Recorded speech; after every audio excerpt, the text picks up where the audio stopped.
지금 한국에서 바이낸스 쓰시는 분들 분위기가 심상치 않습니다. 어느 날 갑자기 접속이 막히면 그때는 손이 먼저 떨리고 판단이 늦어집니다. 자산은 움직일 수 있을 때 옮겨두셔야 합니다.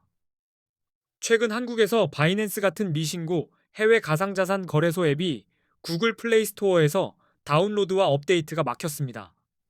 단순 불편이 아니라 문이 점점 닫히는 신호로 보셔야 합니다. 금융당국 압박으로 접속 제한 조치도 진행 중인 상황입니다. 오늘은 되는데 내일은 안 될 수 있다는 말이죠. 거래 화면이 아니라 출금 버튼부터 챙겨야 할 타이밍입니다.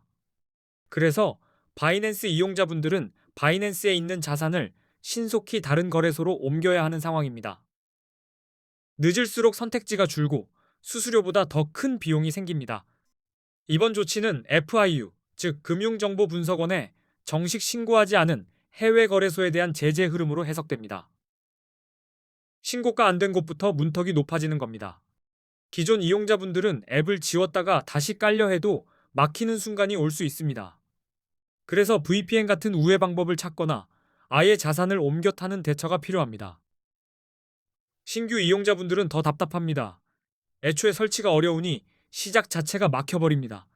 입구가 잠기면 안에서 아무리 잘해도 새로 들어올 수가 없습니다. 차단의 첫 번째 이유는 FIU 미신고입니다. 바이낸스는 국내 금융당국 FIU의 가상자산 사업자 VASP로 신고하지 않았습니다. 이 한 줄이 모든 걸 흔듭니다. 두 번째 이유는 구글 정책입니다. 구글이 한국 금융당국의 요청에 따라 미신고 해외 거래소 앱을 플레이스토어에서 퇴출시키기로 결정한 흐름으로 알려져 있습니다. 업데이트가 끊기면 안정성도 흔들립니다. 여기에 세금 이슈도 겹칩니다.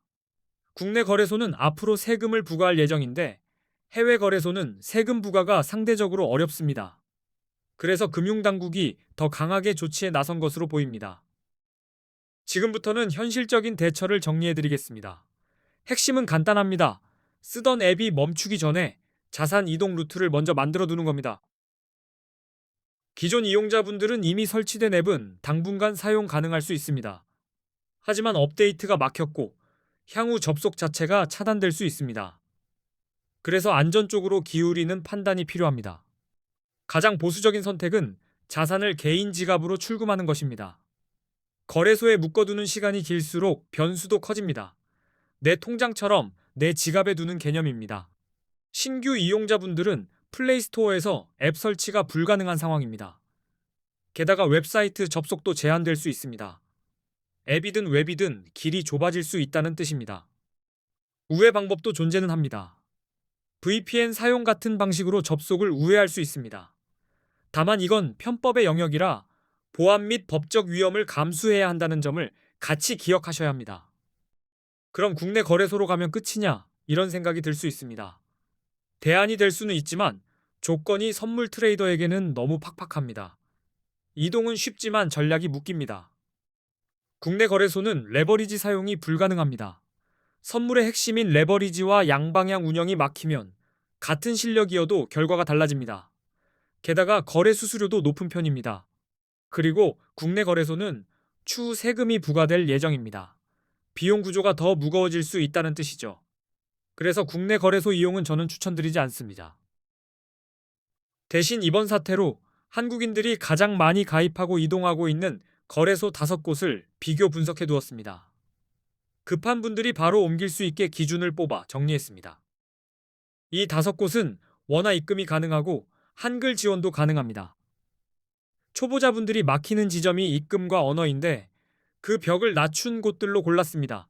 수수료도 저렴한 편인 곳들을 포함했습니다. 특히 잦은 단타를 하는 분들에겐 수수료가 곧 실력입니다.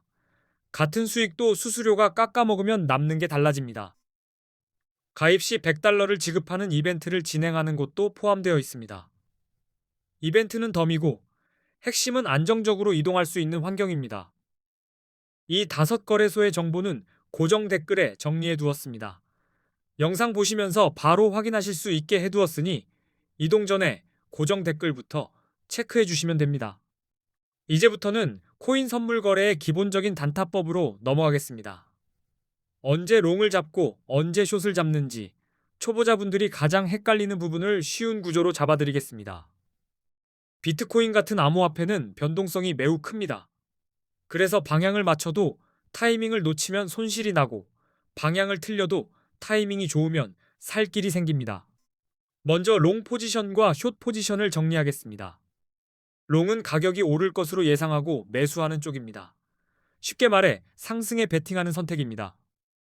숏은 반대로 가격이 떨어질 것으로 예상할 때 진입합니다. 하락에 베팅하는 포지션이죠. 선물은 이 양방향이 가능해서 장이 무서워도 기회가 생깁니다. 롱을 잡는 신호는 상승 흐름이 힘을 받을 때입니다. 차트에서 강한 상승 추세가 보이고 고점을 여러 번 높여가며 올라갈 때 롱이 유리해질 수 있습니다. 기술적 분석에서 50일 이동평균선이 150일 이동평균선을 돌파하면 골든 크로스라고 부릅니다. 이때를 강한 상승 신호로 해석하는 분들이 많습니다. 거래량도 같이 보셔야 합니다. 가격이 오를 때 거래량이 함께 증가하면 시장 신뢰가 붙는 신호가 될 수 있습니다. 힘있게 올라갈 가능성이 커지니 롱 근거가 됩니다.